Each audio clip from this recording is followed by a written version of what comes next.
is not too good. We are good people. We can go ahead and do it ourselves. That's how I will look at it.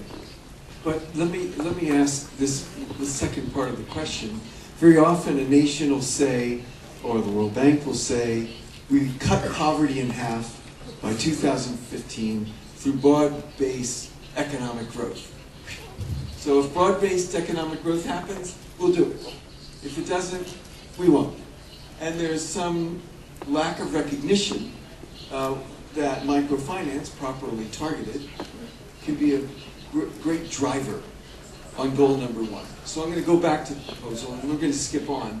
But I don't know if anyone would want to jump in on goals. And maybe Reynaldo can tell us if some goals have been set for this region already within the microcredit summit's goals or other ways to take the broader goal, cut poverty in half, to some steps along the way using microfinance as a tool.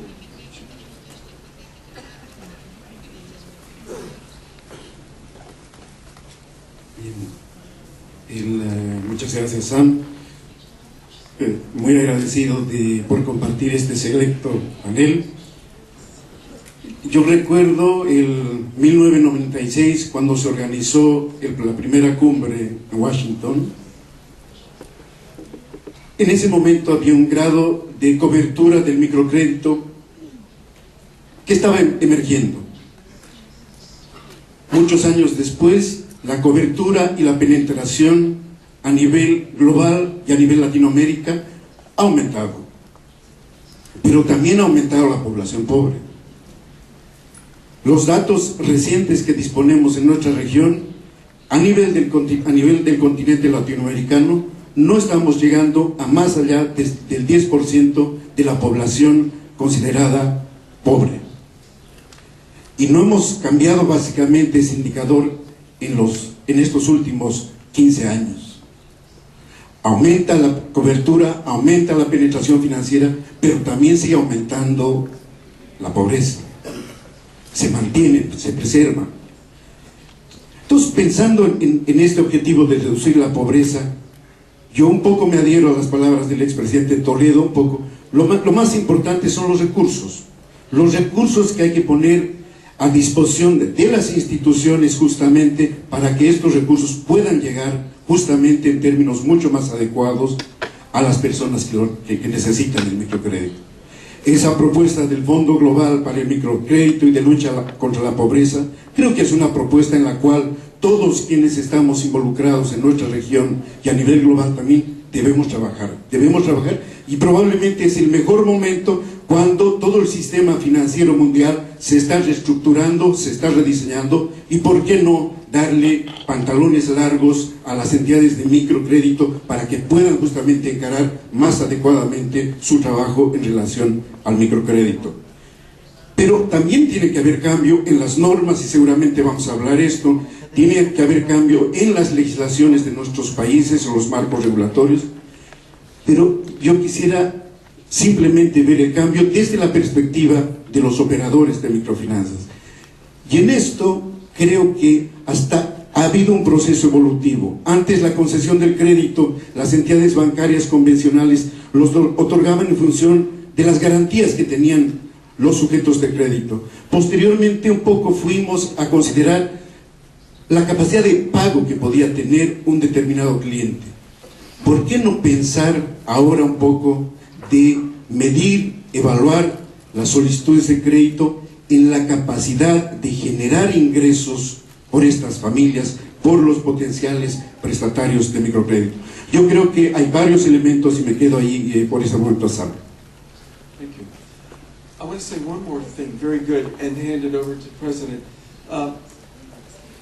The thing I want to put out on the table is we can have a commitment to financial inclusion, and yet poverty isn't ended. So I think the term financial inclusion needs to be accompanied by Ann Hastings and Fung Jose's question. What is the best methodology we can find to end poverty in our country? In their case, using microfinance and other innovations. So I I challenge the question of financial inclusion as the be-all and end-all, and reinsert Ann Hastings' question, what's the best methodology we can use to end poverty in our country? Let me place tu pregunta, Sam. I got caught en un contexto más amplio. Tenemos una fundación que se llama el Centro Global para el Desarrollo y la Democracia, pero en realidad lo que hace trabaja pobreza, crecimiento en democracia.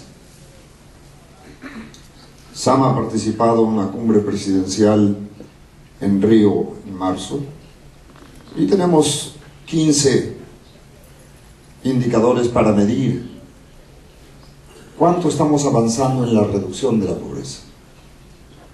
Y vamos desde acceso a agua potable, acceso a salud de calidad, educación de calidad, electrificación rural, acceso a energía, trabajo decente, microcrédito, transferencias directas condicionadas, y lo medimos.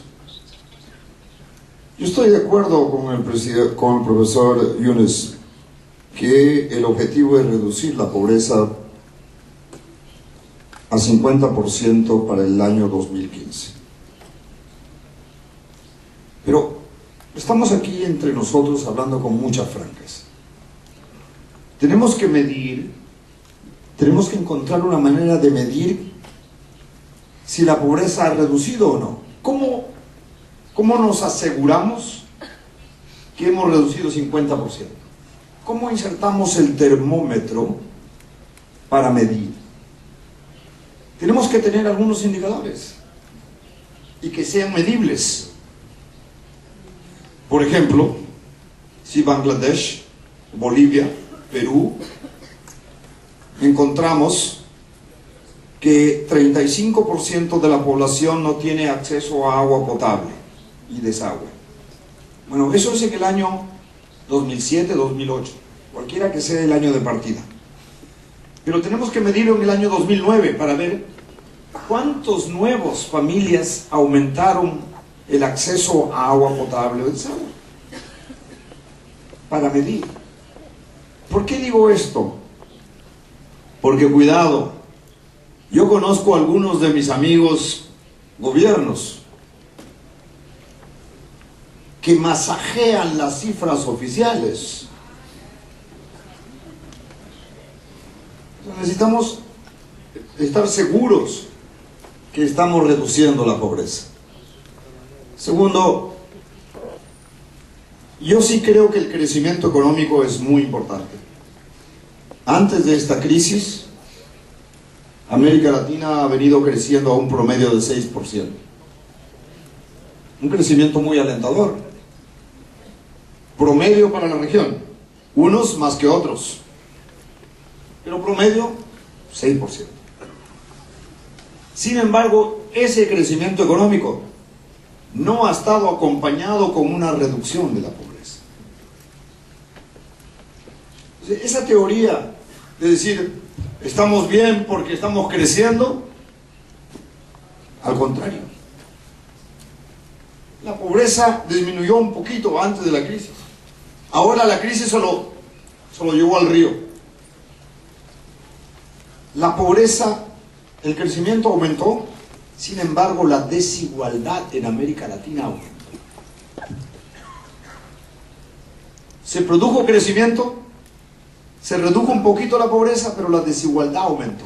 Eso quiere decir que hay algunos ricos que están haciendo más dinero y otros pobres que están haciendo menos. Quiero terminar diciendo de esta parte que creo que fondos son muy importantes, recursos son muy importantes, pero no son suficientes. Disponibilidad de recursos es importante y hemos propuesto una sugerencia que no es mía. Yo espero que los países ricos puedan crear un fondo para rescatar a los pobres, así como